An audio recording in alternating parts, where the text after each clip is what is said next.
Shalom semuanya. Baik, kalau Bapak Ibu itu senang sekali dengan sebuah judul khotbah, saya ingin menyampaikan dengan tema Sacrifice of Christ, pengorbanan Kristus. Dalam Filipi pasal yang kedua ayat yang kelima sampai yang ke-11 dikatakan bahwa hendaklah kamu dalam hidupmu bersama menaruh pikiran dan perasaan yang terdapat juga dalam Kristus Yesus. Ayat yang ke-6, yang walaupun dalam rupa Allah tidak menganggap kesetaraan dengan Allah itu sebagai milik yang harus dipertahankan, melainkan telah mengosongkan dirinya sendiri dan mengambil rupa seorang hamba dan menjadi sama seperti manusia dan juga dalam keadaan sebagai manusia ia telah merendahkan dirinya dan taat sampai mati, bahkan mati di atas kayu salib. Itulah sebabnya Allah sangat meninggikan dia dan mengaruniakan kepadanya nama di atas segala nama. Ayat yang ke-10, supaya di dalam nama Yesus bertekuk lutut segala yang ada di langit dan yang ada di atas bumi, di bawah bumi, dan segala lidah mengaku bahwa Yesus Kristus adalah Tuhan bagi kemuliaan Allah Bapa. Konteks ini mengajarkan kita bahwa pengorbanan Kristus di atas kayu salib itu menunjukkan bahwa bukti kasih Bapa terhadap putranya, yang bukti bahwa pengorbanan Kristus di atas kayu salib membuktikan bahwa cintanya Tuhan kepada manusia. Ia rela mengorbankan dirinya sendiri demi penebusan umat percaya. Dalam 2 Korintus 5 ayat 15 dikatakan bahwa dan Kristus telah mati untuk semua orang, supaya mereka yang hidup tidak lagi hidup untuk dirinya sendiri, tetapi untuk Dia yang telah mati dan dibangkitkan untuk mereka. Dan Kristus telah mati untuk semua orang. Jadi melalui pengorbanan Kristus kita dapat belajar bahwa makna salib yang terkandung di dalam tubuh yang sudah tercabik-cabik oleh darah anak domba Paskah itu kita dapat mengerti, menghayati betul-betul saudara ya, arti pengorbanan Kristus yang telah mati. Dia ngomong di atas kayu salib, tetelestai, sudah selesai. Berarti pengorbanan Kristus di atas kayu salib begitu sempurna atas kehidupan kita. Makanya kita mau belajar untuk taat dalam menghadapi setiap persoalan apapun yang terjadi di dalam hidup kita. Tuhan juga ingin bahwa manusia itu berhasil di dalam menghadapi setiap kondisi tantangan yang ada. Melalui apa? Proses yang Tuhan sudah izinkan atas hidup kita.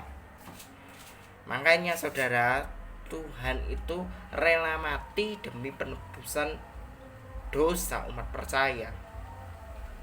Makanya kita harus mau sungguh-sungguh taat menaati kebenaran firman Tuhan agar kita ingin bersatu manunggal bersama Yesus, menyatu dengan Allah Bapa.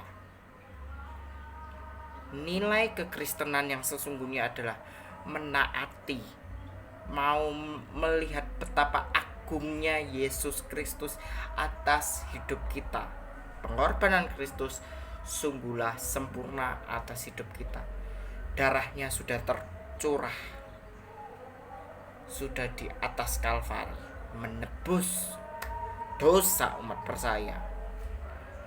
Yuk sama-sama belajar yuk untuk menghayati sungguh-sungguh pengorbanan Kristus atas hidup kita, supaya hidup ini memberikan manfaat, saudara, melalui pengorbanan Kristus dan darah yang tertumpah itu, darah anak domba yang tertumpah. Kembali lagi di Filipi pasal yang kedua ayat 7-8 dikatakan, melainkan telah mengosongkan dirinya dan mengambil rupa seorang hamba, menjadi sama seperti manusia. Melainkan telah mengosongkan dirinya sendiri, artinya adalah diakenosis. Dia telah mengosongkan dirinya, berarti kenosis. Kenosis dalam itu adalah bahasa Yunani yang artinya Yesus mengambil rupa sebagai manusia, rela mati demi penebusan umat percaya. Dalam keadaan sebagai manusia, ia merendahkan dirinya, taat, saudara, sampai mati loh, bahkan mati di atas kayu salib. Di atas kayu salib ada tertulis, orang Nazaret, raja Yahudi. Di papan atas kayu salib itu ada tulisannya INRI, yaitu Yesus orang Nazaret, raja orang Yahudi. Ini adalah diartikan Yesus sebagai tunas dan juga raja orang-orang yang menaikkan pujian. INRI di dalam Alkitab. Dan Tuhan ingin melalui pengorbanannya itu kita harus taat. Jadi tidak sia-sia pengorbanan Kristus di atas kayu salib itu. Tuhan itu ingin loh ya saudara ya, untuk kita mau taat kepada kebenaran firman Tuhan, tunduk kepada otoritas tertinggi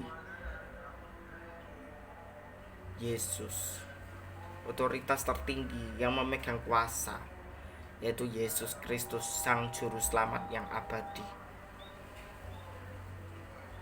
Dan pada waktu itu Yesus berteriak, Eli Eli lama sabachthani, yang artinya Allahku Allahku mengapa engkau meninggalkan aku.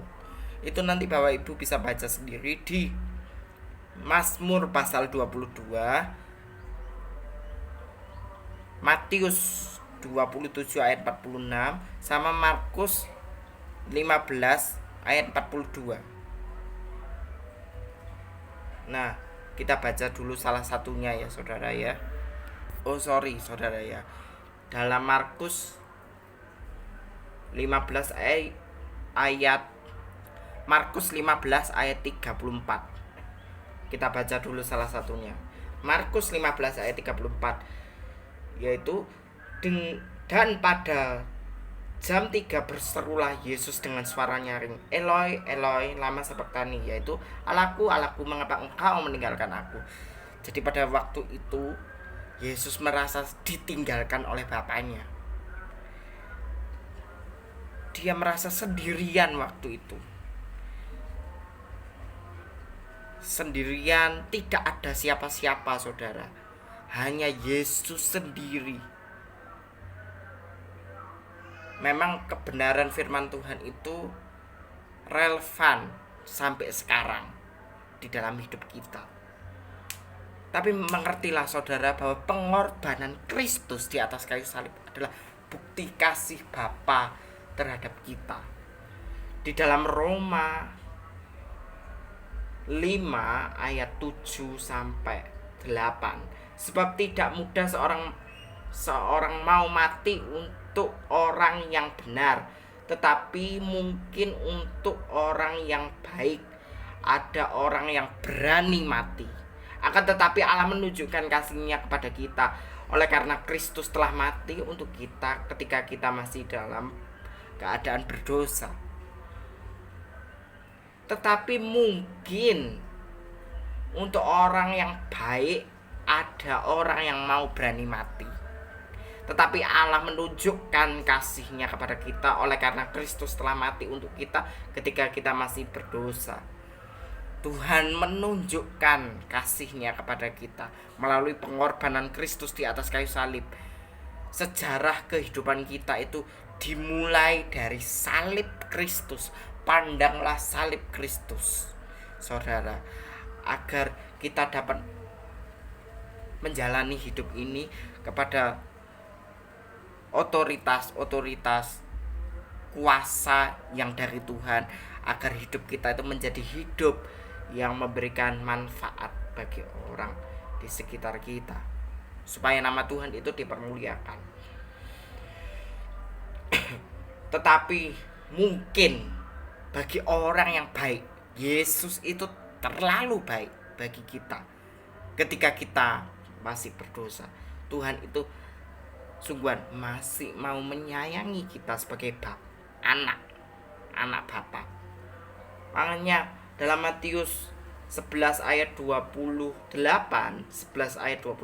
dikatakan, marilah kepadaku semua yang letih lesu berbeban berkat, aku akan memberikan kelegaan kepadamu. Loh, Tuhan sendiri loh, saudara ya. Dia meskipun sudah rela mati demi penebusan dosa manusia, Dia mau manusia itu kembali kepada hadirat Tuhan, merasakan kasih karunia yang Tuhan sudah berikan kepada kita sebagai wujud cintanya Tuhan kepada manusia, agar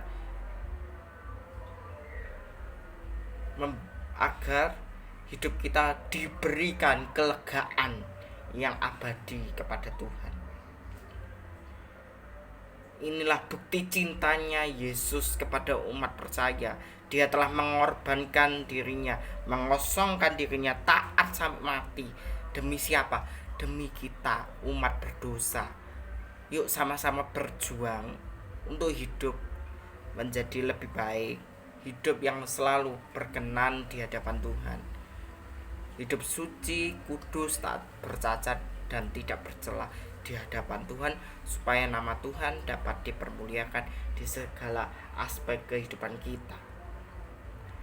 Amin. Tuhan Yesus memberkati kita sekalian. Amin.